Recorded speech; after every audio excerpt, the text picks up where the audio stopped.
kuyafanya leo, tutakuja kuyafanya yale makubwa. Yesu akasema mambo hayo. Basi kabla niendelee, nataka niwakaribishe wale mnatupata mkiwa nchi sambali na Kenya. Mahali hapa ni kanisani, neza njia kwa mtu ambaye utaenda kumwamini, na nawakaribisha nyote katika kipindi chetu cha leo, na Bwana atawabariki.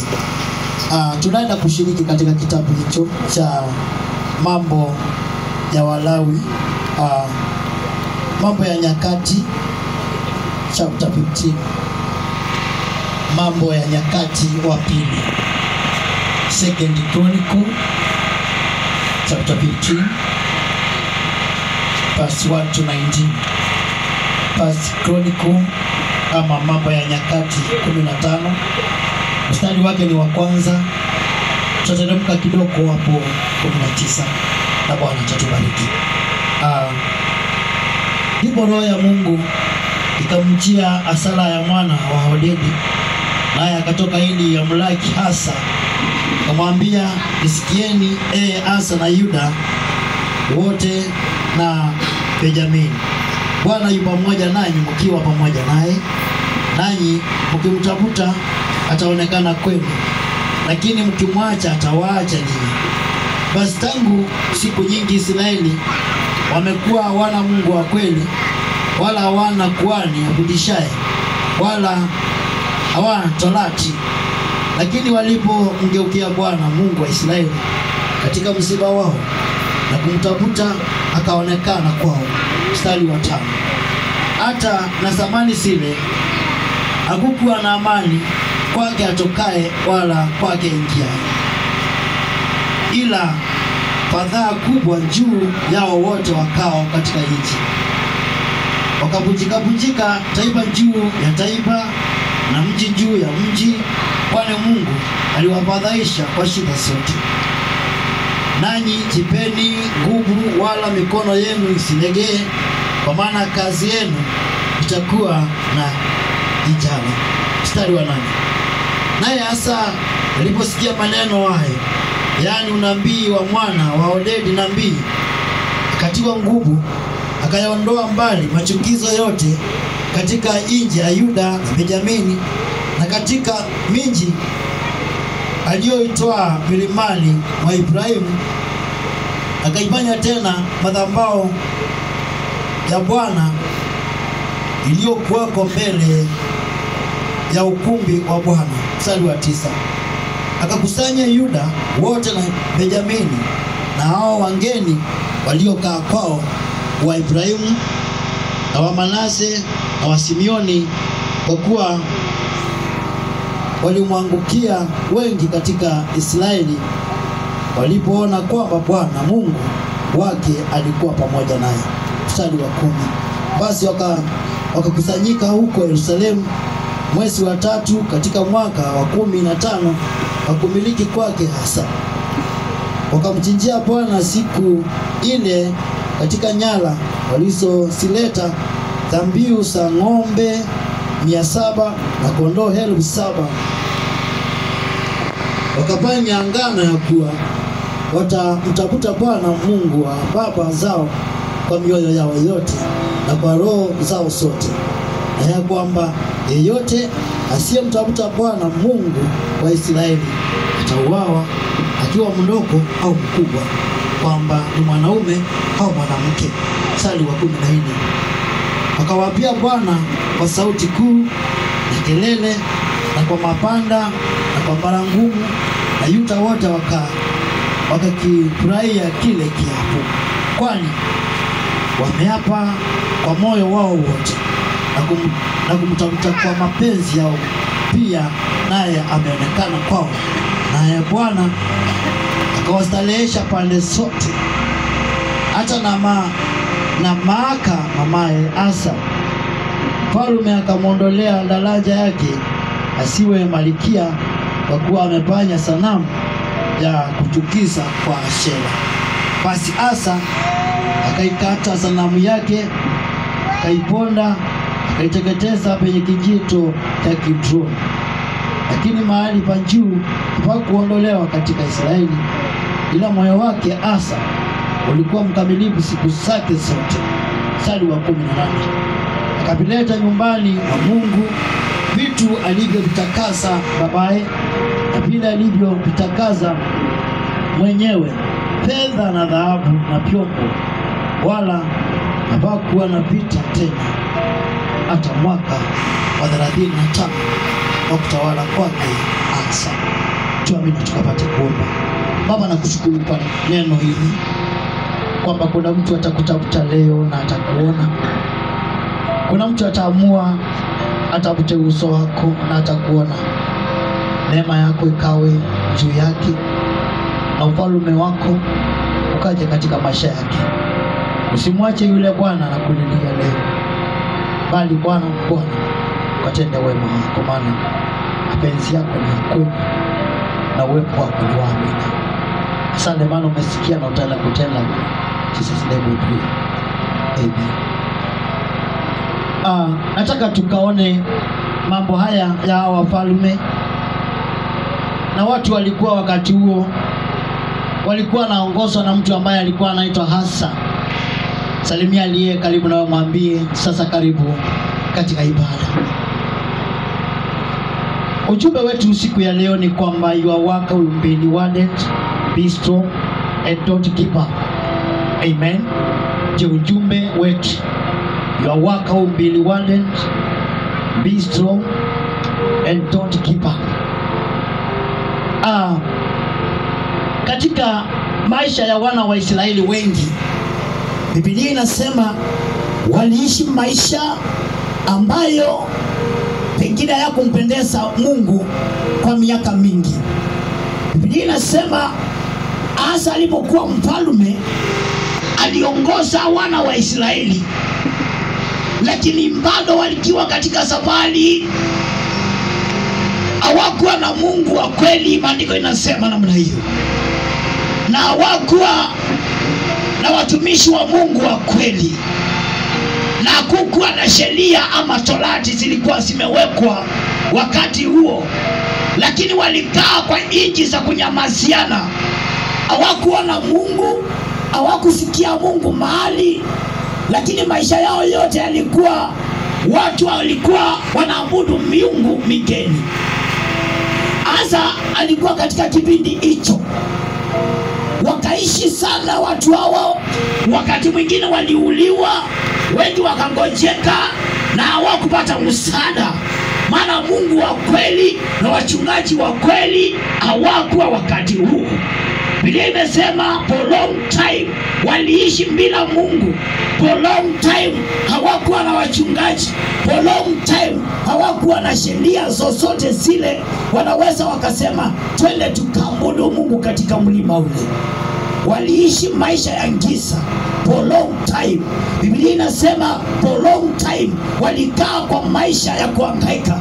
Hawakuwa wanajua kesho wataamuka, hawakuwa wanajua kesho kuna kufanikiwa, lakini walikaa katika wingu la giza lenye hawawezi wakaelewa wanaenda pande gani. Kule ndiko kuna maadui ama kule ndiko kuna usalama, maana Mungu hakuwa akiongea. For long time waliishi na watu ambao ni watu manipulations, watu ambao walikuwa wanawapoteza na wakaweka madhabahu yao. Maandiko yanasema masanamu yale alikuwa anaabudiwa wakati huo.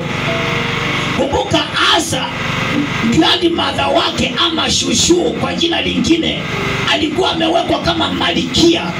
Huyu mwanamke alikuwa ameshikilia ushukani wa miungu za Baali, kwamba hakuna chochote unaweza ukaenda bila kwenda kumuuliza, hapa tutaenda na tutafanikiwa ama kutakuwa namna gani.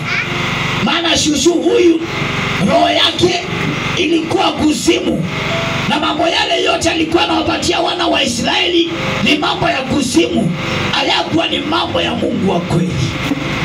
Biblia inasema Asa alipokuwa katika kipindi hicho, mtu mmoja mtumishi wa Mungu wa kweli akatokelezea. Anakuja kwa jina lake anaitwa Asalia. Na Asalia akakuja kipindi hicho, watu wanahangaika, watu wanakufa, watu wamepoteza matumaini yao. Basi Asalaya naye akakuja. Alipokuja Asalaya kipindi hicho cha ngisa, akatokelezea from nowhere, maana Mungu alikuwa amemtuma. Akamwambia, naona kule kuna ngisa, naona wale watu wanateseka, naona kule watu wanakufa. Akamwambia, sasa nataka nikutume Asalia kwa wana wa Israeli ambao wanaongozwa na mfalme Asa.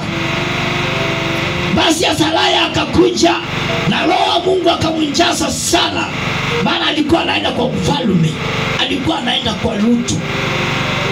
Salimia aliye karibu na wewe, mwambie hata mimi nitaenda. Wewe ni mtu wa maana sana kama hujajua. Asalaya anaonekana akitumwa kwa mfalme, mtu ambaye ako na maaskari wake, mtu ambaye analindwa. Lakini akaenda akakaribia kule kwa ikulu ya Asa. Akamuita na akamwambia, nataka unisikize Asa, pamoja na watu hao wote wa Benjamini na watu wa Yuda. Akamwambia, nataka unikumbuke maneno yale nitaongea leo itakuja kutimia kwa maisha yenu. Asa sababu alikuwa ni kiongozi, hakutaka moyo wake ukakuwe mgumu mpaka asikie mtumishi wa Mungu wa kweli ambaye amekuja. Mpaka mambo ikaanza kubadilika, mpaka anga ikaanza kubadilika, kiasi ya kwamba watu wameanza kuona dalili za kufaulu. Biblia inasema mtu huyu wa Mungu alipokuja, maana alikuwa mtu wa Mungu wa kweli. Kumbuka hapo mbele anasema waliishi maisha marefu sana bila kuwa na mchungaji wa kweli. Maana hata leo kuna wachungaji ambao si wa kweli, kuna washirika hata leo si wa kweli, hawaeleweki. Kuna wale wako katika hiyo ngisa hata leo, kuna wale wako katika hiyo ngisa, na mpaka kukuja mchungaji wa kweli awaelezea habari hizi wapate kufaulu. Biblia inasema Asalia alipokuja akamuita mfalme, akamwambia, nataka ukuje na wana wa Israeli wote. Walipokuja, jambo la kwanza Asalia aliwaambia, nataka mnisikize. Mungu atakuwa pamoja na nyinyi mtakapokuwa pamoja naye. Mtakapomwacha pia mjue ya kwamba atawaacha. Asa akakumbuka maneno hayo ya mtumishi wa Mungu. Akili zake zikafunguka, akajua kweli wakati unatembea na Mungu ako pamoja na wewe. Wakati umestep hatua zingine za kuzimu, tayari amekuacha. Akarudia maneno haya tena, akawaambia, mkiwa na Mungu atakuwa pamoja na nyinyi, lakini msipoenda kuona hana maana kwenu, hata yeye ataangalia aone hamna maana mbele ya macho yake. Hivyo ndivyo Asa alichukua maneno hayo kwa nguvu sana, maana wameona mchungaji wa kweli anawaambia ukweli, na watu wao wakataka kupractice maneno ya mtumishi huyu wa Mungu. Biblia inasema akaita wana wa Israeli wote wakakusanyika, na akiendelea na kuwaita wakikuja kwa mikutano yake, akangeuka, maana akili zake zimeamuka baada ya mtumishi wa Mungu wa kweli kuweka neno ambalo ni ya uhai ndani ya akili zake. Akangeuka akaona kuna masanamu imewekwa huku, kuna wengine wamewekewa kule, kuna wengine wamecholewa mistari, wasichana wavukangi hiyo laini wa hii mboma. Akaangalia akaona kuna linda mboma, akaona kweli kuna vitu ameanza kuona. Asa akaanza kusingoa akitoa kituba na zingine akachoma, maana hizo ndizo ziliweza kuwa tatizo katika maisha ya wana wa Israeli. Akazitoa zingine, akachoma zingine, akatupa, ukambaki kukiwa hakuna miungu hiyo. Akawaita wana wa Israeli akawaambia, sikieni niwaambie, kuna mtu amekuja amenielezea kufaulu kwetu kutatokana na nini.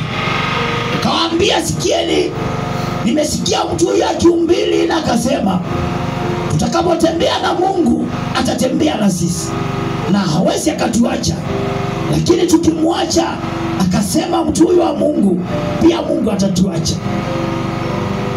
Kuna watu leo wanaishi maisha hayo, yalikuwa na watu hao walikuwa wanaongozwa na hasa. Ukitaka kujua maisha yako haisongi vizuri, unaangalia hatua zile unachukua kwa maisha. Unasikia roho yako, wokovu wako, mafuta imeteremka chini, hauna ushuhuda. Utasikia kwa moyo wako ni kama uko chini sana katika ibada, maana Mungu wa kweli hayuko katika moyo wako. Maana Mungu wa kweli atembei na wewe. Mungu wa kweli ashakuacha, na anakujanga wakati mwingine na si kila saa. Biblia inasema katika bilika ya Siloamu alikuwa anakuja siku moja, anakaa, anakuja siku nyingine, hakuwa anakuja kila siku. Biblia inasema akaacha watu hao wakaingia katika shida. Mstari wa 5 unasema wakati huo watu hata wakitoka safari haikuwa salama. Ajali zilikuwa, inji hii inainukia wale. Si sasa hivi tunaamuka na tunaenda Sudani, tunaenda kila mahali. Biblia inasema ya kwamba safari haikuwa sawa. Majali yalikuwa yanafuatana, amani haikupatikana. Kila watu wanapoamuka walikuwa wanakufa kwa njia, sababu hawana Mungu. Shetani alianza kukunywa damu za watu kutoka kitambo. Waliishia kwa barabara, wengine wakaishia vitani, wengine kwa magonjwa. Basi Asa akachukua kila kitu kimbaya, akasema kama ni hapa kanisani, kila atakayeenda kutoamini maneno ya mtumishi huyu Asalia, akiwa ni mwanamke, mtoto mdogo na mkubwa, ikasemekana watu hao watauliwa. Biblia inasema na wakawa na kiapo, wakasema tutaenda kumwabudu Mungu huyu, tunaenda kumtafuta huyu Mungu tumeambiwa na mtumishi wa kweli. Asa akawaambia, na yule ambaye ataenda kumtafuta atauliwa, maisha yake itakuwa hatarini. Pigia Yesu makofi kama tuko pamoja. Unaweza kuwa Mungu amekuacha, lakini unasikia unaendelea tu. Unaweza kuwa Mungu amekuacha na hujaketi chini ujiulize maswali, mbona sifaulu kwa maisha? Mbona sifanikiwi? Mbona sioni njia? Yesu akasema mimi ndiye nuru ya ulimwengu. Kama umeokoka, uko na Yesu hapo, mpaka ukuwe na nuru, mpaka uone mwangaza kwenye unaenda. Lakini maisha yako imekuwa kwa roundabout, hiyo familia imekuwa kwa roundabout, sababu ya miungu ambao ni mingeni. Ulikaribisha, ukafungua mlango fulani, ukaingia, shetani akapata nafasi. Basi wao unaona familia nyingi hata leo wako kama vile, kama wale watu walikuwa na akina Hasa, wanazunguka mahali pamoja. Kama ni wasichana watangangana na maisha, wengine watakuja kumkipa. Alikuwa msichana mzuri katika ibada, aliamuka akiwa sawa, hata akasoma akiwa sawa. Ikafika mahali akaanza kuwa na wasiwasi, mbona huyu aliolewa tusaliwa pamoja, mbona mimi? Ukachukuliwa na mlevi. Sasa hivi unahangaika. Ukachukuliwa na magonjwa. Sasa hivi unahangaika. Ukachukuliwa na mambo ya dunia. Sasa hivi unahangaika, maana Mungu hayuko pale. Vijana wakachukuliwa na mambo ya dunia hii. Kama ni wamama wakachukuliwa na mambo ya dunia hii. Leo wanahangaika na boma zao zinarudi chini badala kuinuka. sababu hawakusikia. Asalia anasema nini? Anakuja na ujumbe. Asalia anasema mtakapotembea na Mungu, huyu atatembea pamoja na nyinyi, na kile chochote mtataka atawapatia. Mkitaka maji atawapatia, mkitaka chakula atawapatia, mkitaka ulinzi atawapatia, lakini mkimwacha atawaacha kwa njia. Na haijalishi ni wapi amekuachia. Inaweza kuwa umekosea ukiwa katikati ya mbali. Yeye ana shughuli na wewe. Mambo watakuchukua, maji itakubeba na utaangamia, maana hayuko hapo na wewe. Juzi nilipokuwa nikiongea na mtu mwingine, akaniambia maisha yake iko hatari. Si kwamba anawindwa na watu, lakini anasikia aondoe maisha yake katika ulimwengu huu. Ni mtu wa maana. Akisikia ujumbe huu, ni mtu wa maana, anaweza kuwa mchungaji. Sikumwombea, lakini kamwambia some days to come utakuwa mchungaji mkubwa. Don't lose hope. Don't give up. Akaniuliza, umesema aje? Sababu nasikia naondoka. Nasikia roho yangu inataka itoke katika ulimwengu huu. Nikamwambia, devil is a liar. Mwamini Mungu huyu. Kule mbele kuna matumaini. Maneno hayo peke yake, only those words, zikabadilisha maisha yake. Mwamini Jehova leo na usimwache. Kuna watu wanateseka, wanahangaika, na tukienda nyumbani tunapata maisha yale unahangaika huku ndio iko kule nyumbani. Hakuna mtu amefanikiwa katika maisha. Vijana wamecholewa mistari, hawawezi wakavuka hapo. Wasichana ni hapo, na pale mamako alitembea na stemu za mwisho akaingia katika makaburi. Hapo ndio nangojewa. Lakini wewe hauko tayari. Uko kwa madhabahu, kwa watu wanaomba, lakini kuna kipindi cha kuwekewa laini. Hawa watu hawatokangi, hawaendaki mbali, hawapatangi kazi. Kila anayevuka kwa hii laini atavuka kwa shida. Pengine ameombewa na wachungaji, pengine ameamua kukaa mbinguni pa mitume. Mtu huyu ndio akufaulu katika hiyo mboga.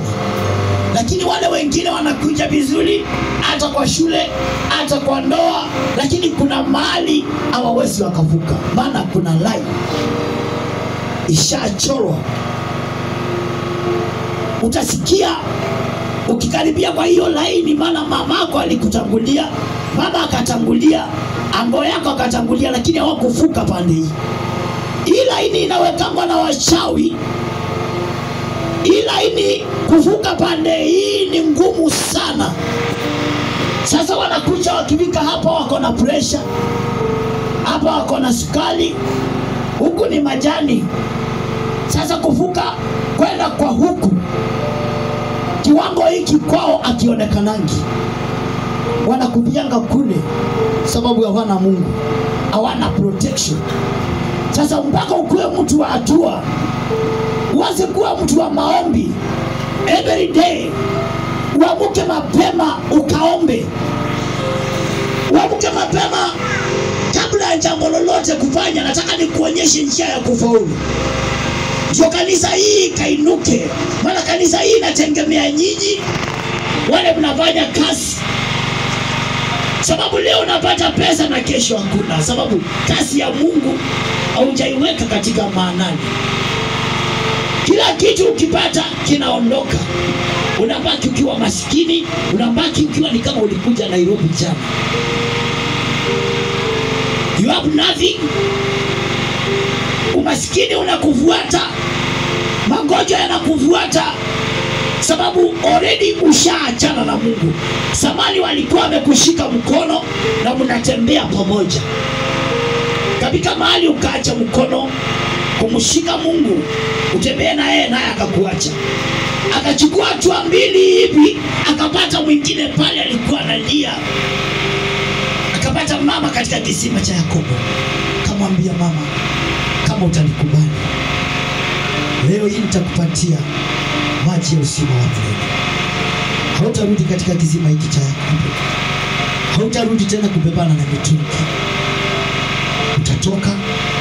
Ukitoka kwangu leo, maisha itabadilika. Mama huyu akawa anasikiza, ni saa 7. Mtu huyu ni nani ananiambia maneno haya?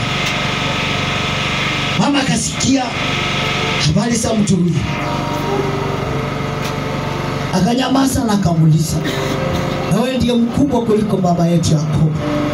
Walikuwa wanaulizana maswali. Mtu akienda kufaulu lazima kuwe na maswali. Nikienda huko nitapata nini? Yesu akamwambia, nitakupumzisha, hautachoka tena.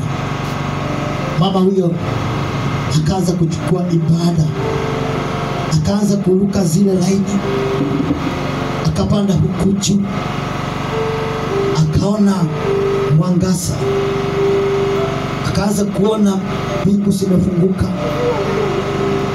Mama huyo akajazwa na Roho, akaanza kuhubiri.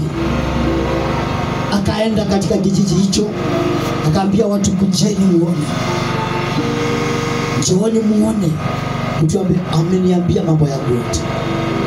Watu wakakuja, wanateremka katika kisima cha Yakobo, wanapata Yesu kuketi pale, sababu alijua kuna kitu anaweka katika moyo wa mwanamke yule. Mwamini Jehova na usimwache, maana kimwacha atakuacha tu. Watu hao walipofika mahali, hasa akaenda kwa nyanya yake, sababu alikuwa queen, malkia wa baharini, mtu ambaye anaongea na masanamu. Akaenda akaangalia nyanya yake, mambo yale yote ameweka pale ya kuzimu, akakata na akamuondoa katika position ya kuwa queen. Akamwambia, shushu, enough is enough. Tumeokoka na tumebadilika. Kazi zako za uchawi zote zimekwisha. Maana hasa alikuwa na nguvu za Mungu. Akakatakata miungu hiyo yote na akaichoma. Sema amen. Kuna mambo inaweza kuwa kwa moyo wako, mambo haya yamefunga njia, na ndio yalikuwa na watu hao walikuwa wameongozwa na hasa. Haya mambo yamefunga njia, na hata ukafanya nini hauwezi kufanikiwa. Na hata ukafanya nini pasipo kumwambia Bwana, nimeacha, sasa nishike mkono. Kuna mtu ataona akisema hivyo, nimeacha hii na ile, atahangaika. Lakini baada ya kusema nimeacha haya yote, Bwana nikufuate, hapo malaika wa ulinzi na wale ambao wanatembeanga saa nyingine na ambulance kuokoa mioyo ya watu, hiyo ambao imesema Bwana nimeachana na shetani. Sababu ukisema namna hiyo, vita zinatokelezea from nowhere. Sasa wanakuanga tayari, malaika hao wanakuja haraka, wanakuchukua, wanakuweka pande ya security. Amen.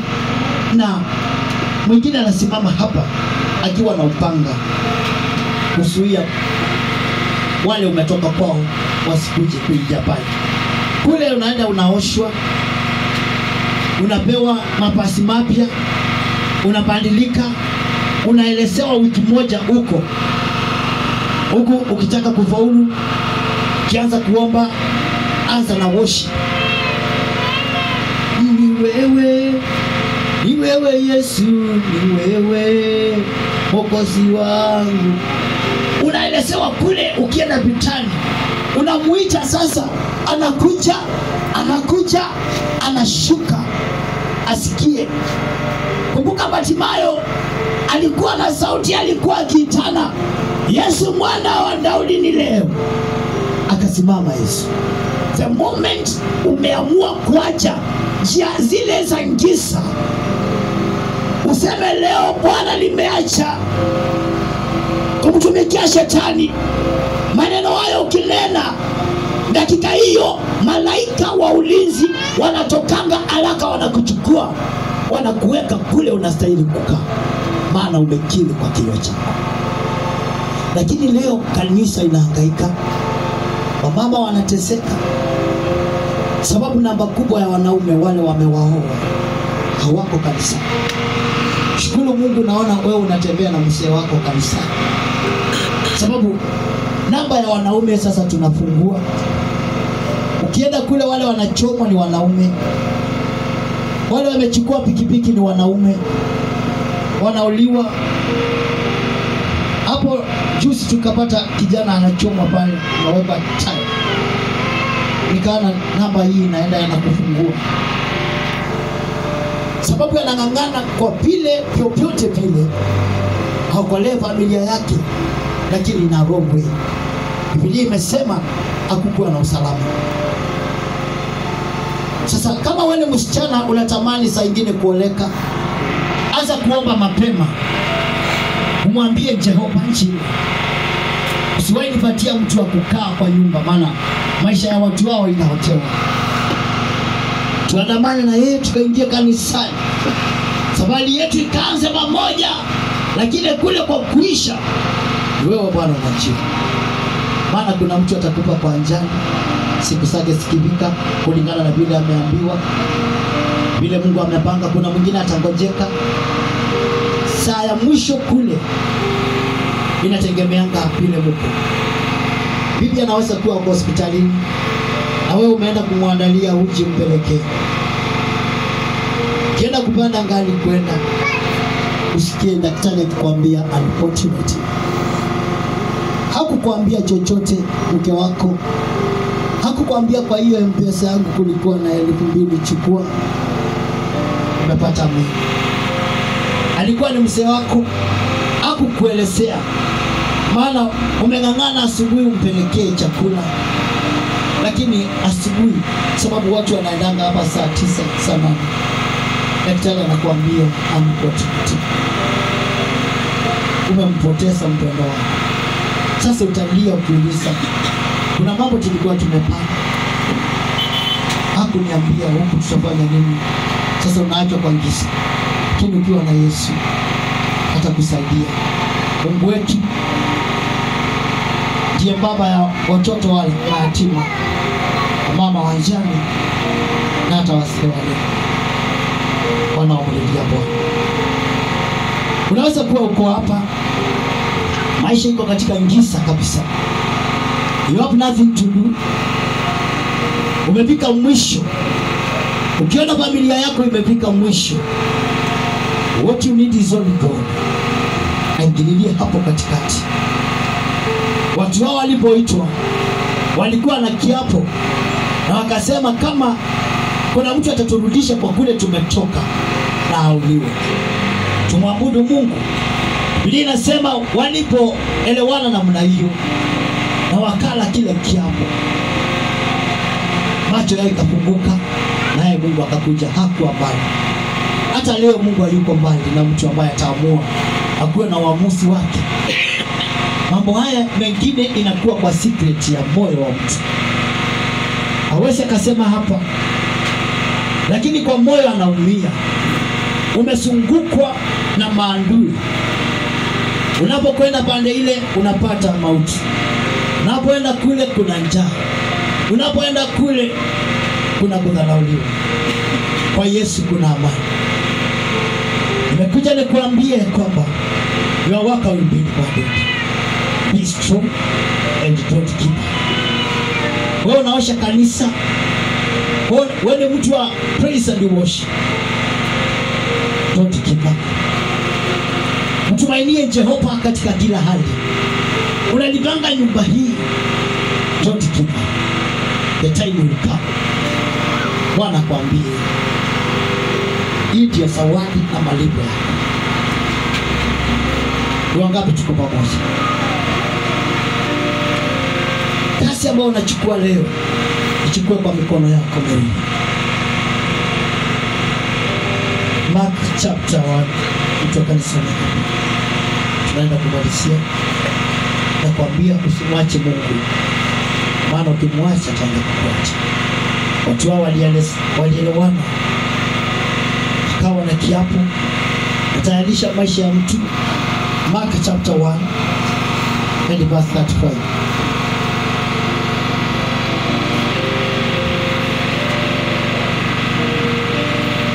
Mungu yuko hapa sasa, anataka mtu mmoja. Amesema,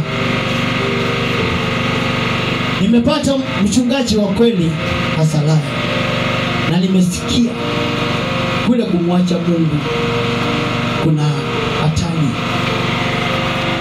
Mark chapter 1 and verse 35.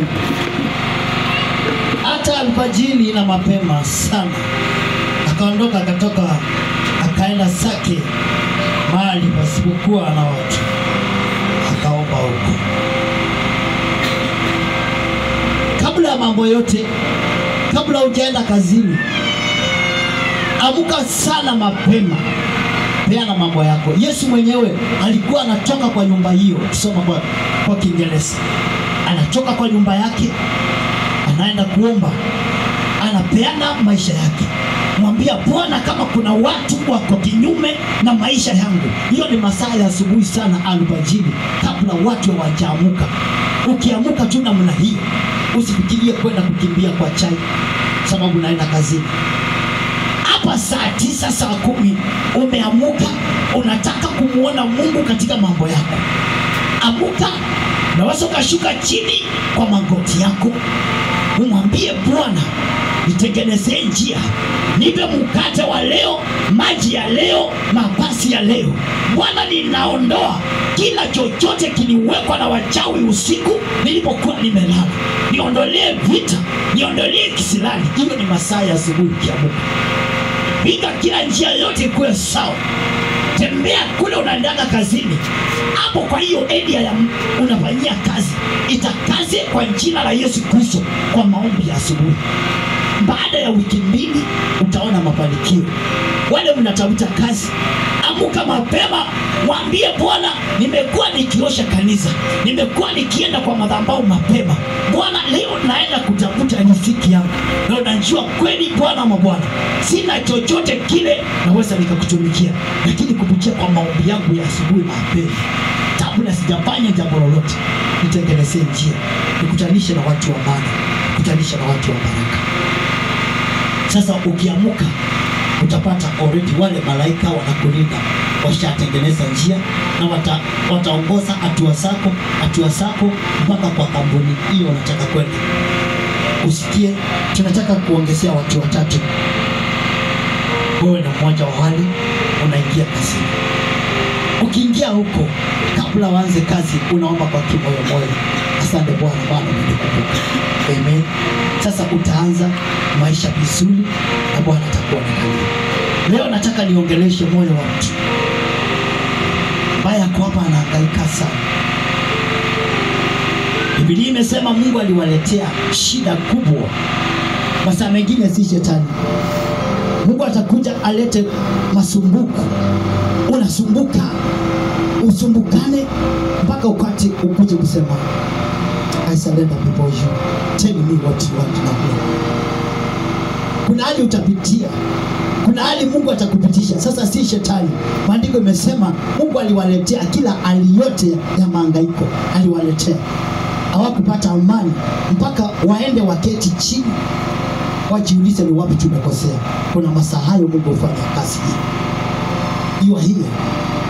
Na kuna hali unapitia, na unataka kumwamini Bwana pamoja nami. Mara sijui ujumbe huu ulikuwa ni wa nani. Mtu huyu anapitia kwa mapito hayo. Ni kweli ulikuwa na Mungu, lakini unasikia hata ukiomba usikii breakthrough. Lakini wale wanakuja kwa laini yako ya simu ni wale watu wa kukupoteza. Wale wanakuja wanakuelezea habari zingine za dunia hii. Na hivi tunaongea, kuna SMS iko kwa simu yako, pengine inasumbua akili yako. Maana kuna mtu wa duniani anakuongelesha, anakuambia wewe ukitoka njia za kusema, na huwezi kujua kule unaenda vile kutakuwa. Wasichana wale wako siku hizi, ukamuombe Bwana, maana pia maisha iko hatarini. Unafanya urafiki na kijana huyu, kimwacha na kuweka kwa tanki ya maji. Hataki ukawe na kijana mwingine. Kama umekuwa na urafiki na yeye, umtembee namna hiyo. Akikwambia twende Mombasa, unaenda. Kikataa, atakuweka kisu na kuweka kwa tanki ya maji. Watu watakutafuta, utaosa. Vijana wamefungwa gerezani, wamejaa huko, maana waliua huyu alikuwa girlfriend, huyu alikuwa boyfriend. Wale watakuwa kanisani hawatapata maisha hayo macha, watapata maisha yao tu sawa. Yesu atakuwa ametayarisha tu. Simama na Biblia yako bwana, tunataka kwenda mbele. Lakini ujiulize, am I okay? Kuna kitu ambacho kimekuangaisha. Vita zimekuwa kali. Nyumbani hivyo tu, na hakuna mahali kuna usalama. Bwana akuhudumie mchana wa leo. Na hapo kwa moyo wako uamue kumtumikia Yesu. Umwambie, Jesus, come once again to my life. Watu hao wakati walielezewa na Asa, kila walifanya walimtii mtumishi huyo, maana alikuwa mtumishi wa kweli. Unaweza ukakosa kuniamini leo. Unaweza ukaona sina ngali ya kwenda nayo, sababu kule tunaenda minguu pamoja na wewe. Lakini yule pastor mwingine ako pale, ako na ngali yake, ako na manyumba, lakini ukakosa msaada wangu hapa. Ukakosa msaada, uhangaike, maana hukujua ule alifaulu haji. Tutakapokuwa tukienda kwa mbudu, sikuwe na mtu anasema ni kama niko kwa njia za watu hao, niko kwa giza na sioni the right of the gospel. Umwambie Bwana, nataka kufanikiwa leo, nataka unifungulie milango. Kwanza Mungu hayuko mbali, ako hapa. Utakapotamka maneno haya, malaika wa ulinzi watachomoka haraka hapo wako.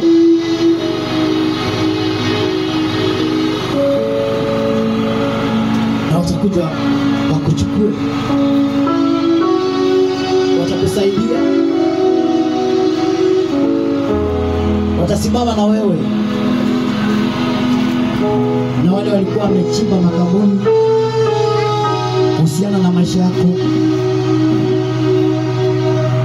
Bwana atakuondolea hayo mambo yote. Mwamini tu peke yake. Mwisho tukiendelea, usisahau kwamba masaa inaenda, na kwa mikutano yetu hii huko ndio tunapatanga amani na uponyaji. Sasa before the Lord, sana kwa maombi, mwambie Bwana, ni kitu gani kinaweza nitenganisha na wewe? Na kama ushatenganisha na Bwana, muulize swali, ili kuja katikati yangu na wewe kanitenganisha na wewe Jehova. Na kama unataka amani, mwambie Jehova, come into my life. Niongoze Jehova chile.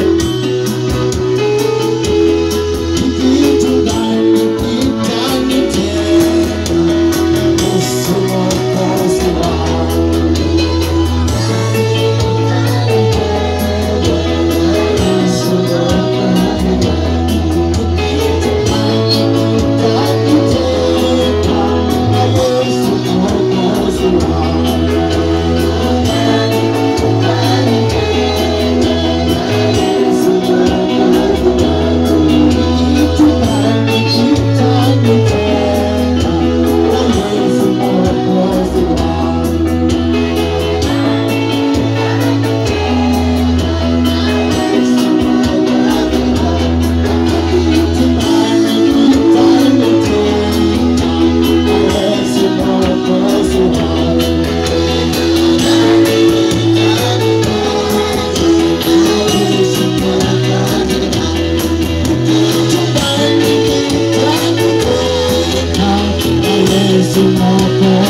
kitu alileta kwa maisha yako, ni kitu alileta, ni roho aliweka, hiyo ni roho aliweka, roho mbaya, roho ya kuzuia maisha yako yasiendelee, roho maibaba. Pigana na hao watu, pigana na hao watu waliochukua mishale mibaya, waliochukua mishale mibaya wakarusha kwa maisha yako, ndio wakaike. Oh my God, ni kitu gani hicho unasikia Bwana na kusukulia ya kwamba hicho kimekutenganisha na uwepo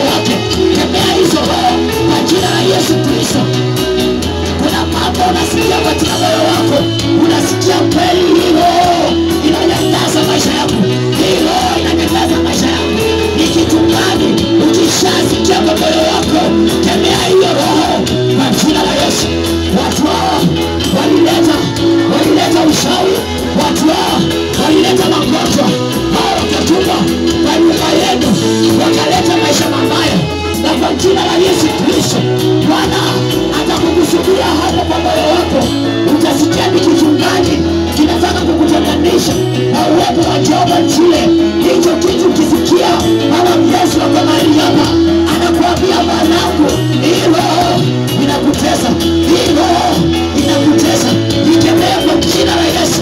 Ondoa wachawi kwa njia yako, ondoa kila mshauri yeyote aliongea maneno mabaya kukuhusu, kwa jina la Yesu Kristo. Hayo maneno yote waliongea, angusha chini, kanyama kwa miguu yako, kanyama kwa miguu yako, vunja kila lila zote za ibilisi. Hasa alichukua hatua, akavunja kila madhabahu yote. Ukaikoma ibada. Yesu Mwana wa Mungu ako mahali hapa, anataka kukusaidia mtu mmoja ambaye ataamini ujumbe huu, ya kwamba utatembea na wewe, utakapotembea nami. Jehova Jire ako mahali hapa.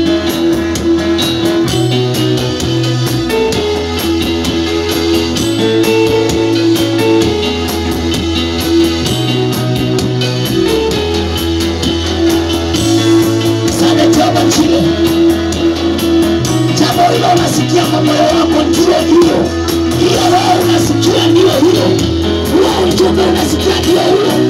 Mwamini Jehova na mwambie Bwana, nitengenezee njia, Bwana nitengenezee njia. Mapito ni magumu na maisha ni magumu, Bwana ni kwa sababu nimekuacha, Bwana ni kwa sababu nimekuacha. Basi wewe umeleta mambo haya yote kwa maisha. Jehova Jire, simama nami, usiniache. Kuna mtu anaweza kusema kwa maombi na akaombe, aitishe huruma kutoka juu. Tukiatua kuomba na kuna mambo yamekuzuia, Bwana leo anasema anaenda kukusaidia. Nasikia mambo kama hayo, kuna mambo ambayo imekusumbua, na leo ndio Bwana unataka kukusaidia. Chukua hatua, usonge mbele, maibisha shetani, mwambie kuanzia leo, mimi nimechomoka na mimi naenda nchi za mbali, nchi za mafanikio, nchi za wale wamefanikiwa, nchi za wale wameponywa, kwa jina la Yesu Kristo, Mwana wa Mungu aliye hai.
yako, wengine wakafunga milango yako kwa jina la Yesu Kristo. Bwana Mungu aliye hai, Bwana najidhihirishe leo, siku ya leo, kama chochote kilichukuliwa unarejeshewa kazi, amani, success.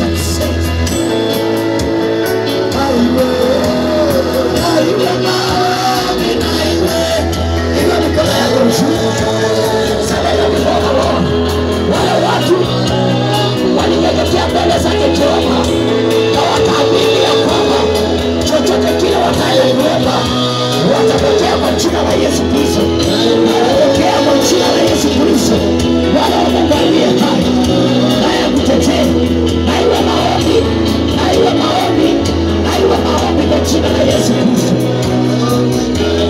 Jesus is the Lord.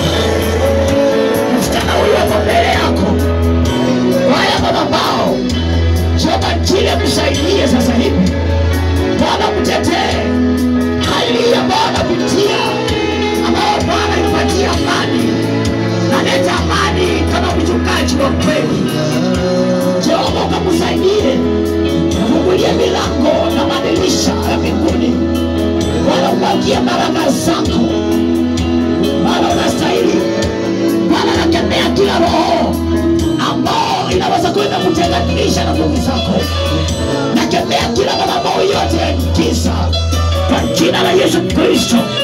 Kila maroho yote ya giza, kila maushawi, kila maneno yaliyonenwa kinyume na maisha yake, nayabomoa kwa jina la Yesu Kristo. Kwa Bwana wa Mungu aliye hai, kila pingamizi na kila madhabahu ianze kutoka na kwenda, nayaamurisha kwa jina la Yesu. Bwana wa Mungu aliye hai, nimekamata kila roho, nimekamata kila maroho, nimekamata kila maroho ya giza, nimekamata kila maroho yote ya giza kwa jina la Yesu Kristo. Waliofunga milango yako nimewashika, na waona wachawi hawa, nawaona wachawi hawa wa kike kwa jina la Yesu Kristo. Hawatakuwa na uwezo, hawatakuwa na uwezo, hawatakuwa na uwezo. Waachilie maisha yako, waachilie ndoa yako, waachilie kazi yako kwa jina la Yesu Kristo. Bwana wa Mungu aliye hai, nguvu za Bwana zinashuka kwako. Hivyo ndivyo wanaenda kulipuliwa, hivyo ndivyo wanaenda kutolewa mbele yako, hivyo ndivyo wanahangaishwa, hivyo ndivyo wanahangaishwa, hivyo ndivyo wanahangaishwa. Na kwa jina la Yesu, kwa jina la Yesu, kwa jina la Yesu, hawa wachawi nimewakamata, wanatumia njia ya magonjwa. Oh my God, my Father, oh my God, my Father, nimewakamata kila laini zote, waliokuweka kila mitego na toa. Oh Jesus, receive your anointing, receive your anointing in the name of Jesus. Receive your anointing, a new anointing in the name of Jesus. Yes, nasikia wanatoka, nasikia neema ingine isiyo ya kawaida, nasikia ndio masaa yako, nasikia wanahama, nasikia nimewashika mateka right now, na waamulisha waachilie ndoa, waachilie kazi, kila mangaiko yote nimeyakamata. In the name of Jesus, in the name of Jesus, we receive your anointing, and your anointing. Ukurasa mkia makucha, wanaondolewa namna hiyo, nasikia wanatoka. Hadi wa mama wasee, hadi wa mama wasee waliokufunga, hadi wa mama wasee waliokufunga, nami nimewakamata. Shushu, maroho ya shushu, achilia maisha yake right now, in the name of Jesus. Achilia maisha yake, achilia, in the name of Jesus. Yes.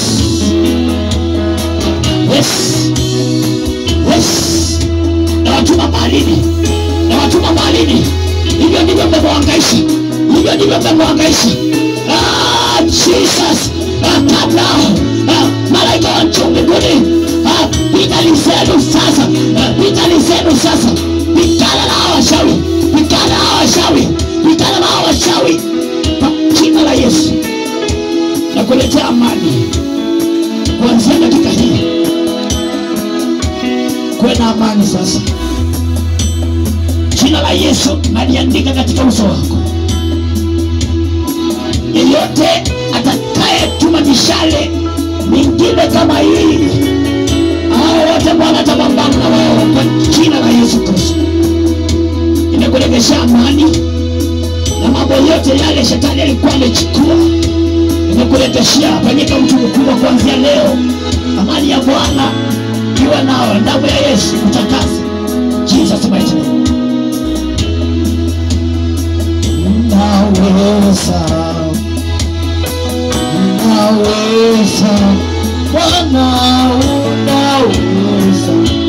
Inua mikono yako chini. Ukiwa hapo nisaidie kusema maneno haya. Unaweza,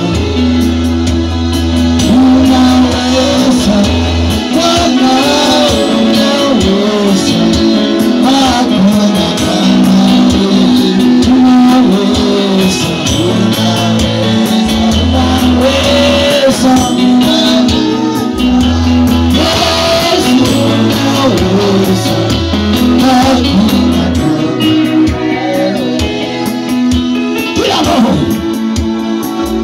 kila maroho ambayo yanakuandama, in the name of Jesus, naongelesha wachawi waliofunga njia zako kwa jina la Yesu mwana wa Mungu aliye hai.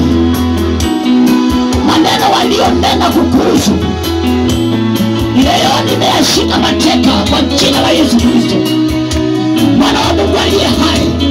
Napambana na kila roho yeyote ambaye amekuja kwa maisha yako akaweka maneno ya uongo kwa ndoa, kwa kazi na mahali popote shetani alipata nafasi, kutoka kichwa mpaka miguuni mwako. Naleta mwanzo mpya wa maisha. Ongea hii neema sasa kwa jina la Yesu Kristo na mwana wa Mungu aliye hai. Napigana na kila washauri wa maadili wanaoangaisha maisha yako. Yeyote atakupatia amani, nimemshika mateka in the name of Jesus. Receive your anointing. Ukurasa mpya wa maisha, ukurasa mpya wa maisha. Neema ya Bwana ikashuka kwako nao. Sikia kuna jambo linatendeka. Sikia kuna jambo linatendeka kwa miguu yako, kwa miguu yako. Usawi uliowekwa, usawi uliowekwa kwa jina la Yesu Kristo. Tangaika ya kila aina kwa miguu yako. Nasikia kuna vitu vinatoka na kwenda. Kuna hali mbaya ilikuwa, lakini Bwana anakuondolea. Ninaona giza, ninaona giza, ninaona usawi, naona mateso, naona mateso kwa maisha yako. Na Bwana akuonekanie katika hii sasa. Uwepo wake Bwana, uwepo wake Bwana ukaje juu yako. Receive the anointing, receive the anointing, receive the anointing, receive the anointing in the name of Jesus. Sema chini, akuondolee adui yeyote anayekusumbua. Nimeandika jina Jesus kwa uso wako. Bwana akufanikishe. Kila anayesimama kwa mlango, kila anayekungojea, kuanzia leo anza kuona tena. Nimeandika jina Jesus kwa uso wako. Yesu ni mweza, aweza, aweza, aweza, wote. Yesu ni mweza, Yesu ni mweza.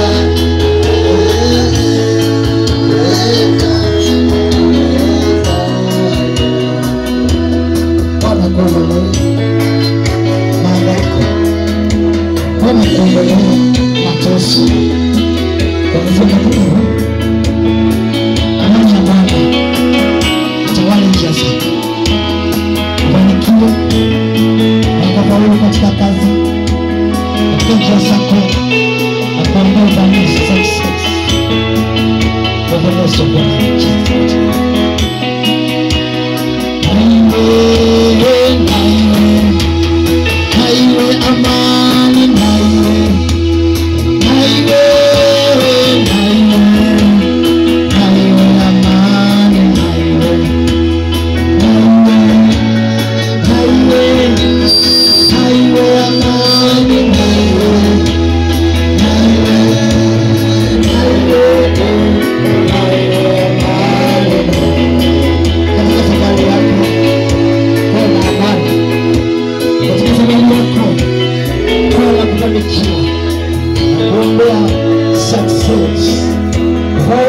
wako usio kwa kawaida. Yesu Kristo anakulinda. Yesu Kristo analinda safari zako zote, jamii yako na maisha yako yote. Yesu Bwana akuwe kinga, Bwana akuwe kinga katika njia zako. Bwana kuondolea wachawi na waganga na watesi wanaokutesa. Kuanzia sasa nakufanya kuwa mtu mkubwa. Kule utaenda na wale utasalimiana na wao wengine ni wachawi, watachanganyikiwa, hawakuwa na maneno na hawatakuwa nayo maisha yao ya kuangamisha maisha. Kuanzia sasa fanyika mtu mkubwa. Success in Jesus mighty name. As for now, Bwana kufanikishe, aleta amani katika maisha yako. Unapoendelea safari yako ikawe sawa, hakuna yeyote yule ambaye atakuja kuataka maisha yako. Bwana bariki maisha yako na njia zako. In Jesus mighty name. Bwana akuponye na Bwana akutetee. Yeye ndiye anaishi milele. Mtu wa Bartimayo alimuita akamwambia, Yesu mwana wa Daudi, as from now Bwana kuonekanie, ukatembea na yeye, ukaishi na yeye, ukafanikiwe pamoja na yeye. Jesus mighty name.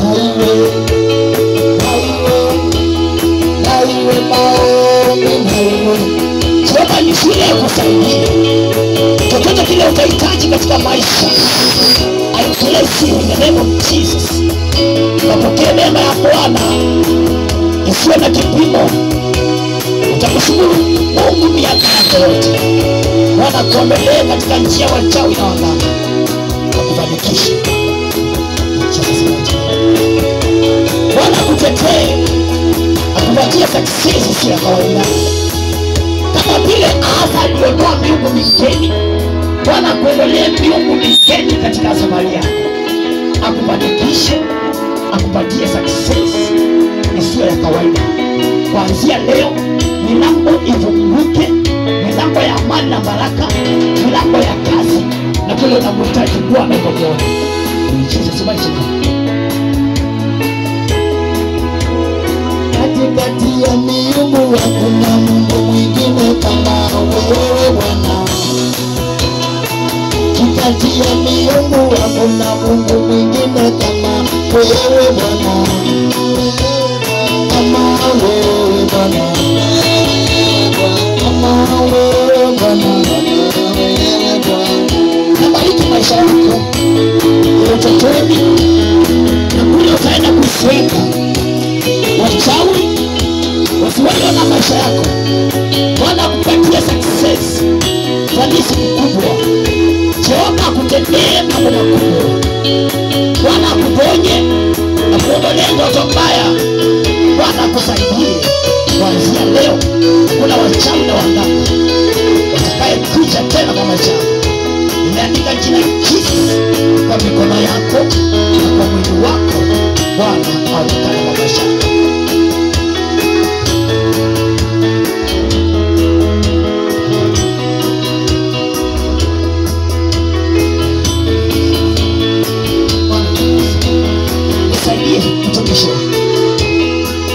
Fanikishe katika hatua zako zote.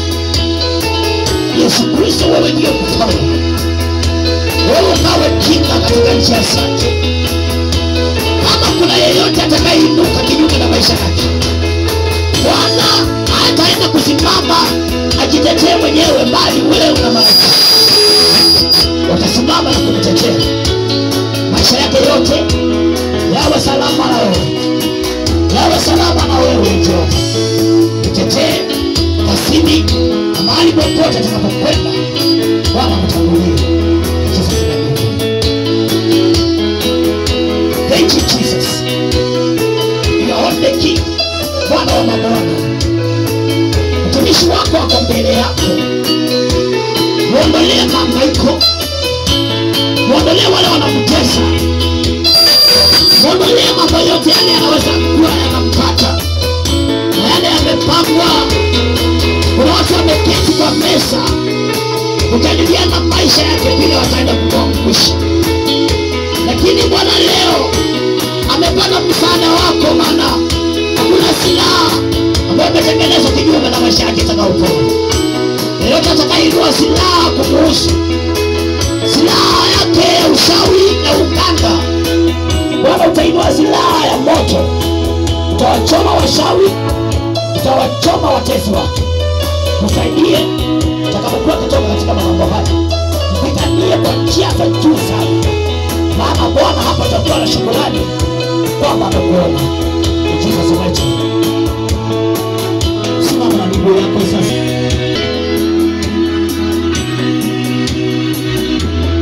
He is power.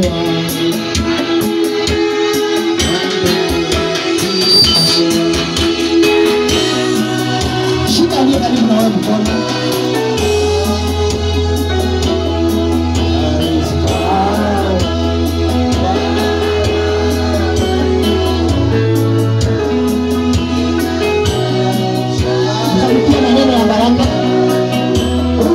Shika mkono, inamisha kichwa chako, muombe tunapoendelea. Mtamkie neno tu, mwambie Jehova nchini msaidie huyu. Chochote kile ambacho kimepangwa kumuhusu kisiwahi fanikiwa kwa jina la Yesu Kristo.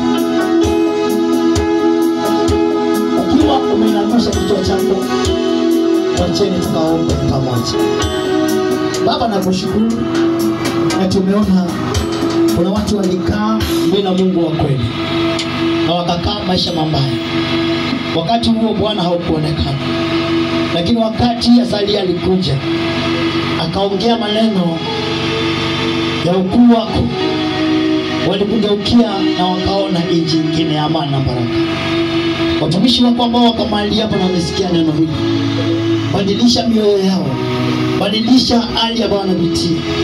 Bwana wahurumie wale wamekosea. Bwana watengenezee njia isiyo na matatizo, njia ya amani na baraka. Bwana, chochote kile ambacho kinaweza kuwatenganisha na uwepo wako, Yesu kakiondoe.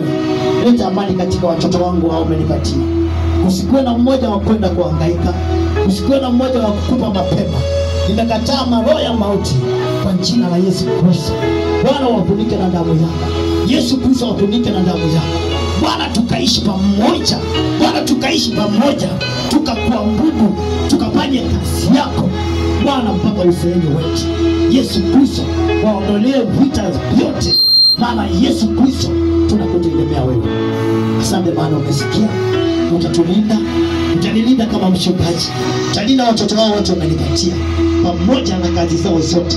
Yeyote atakayeinuka kinyume na maisha ya watoto hao, Yesu Kristo utume moto, uchome kila wachawi na yeyote atakayenena maneno mabaya kuhusu.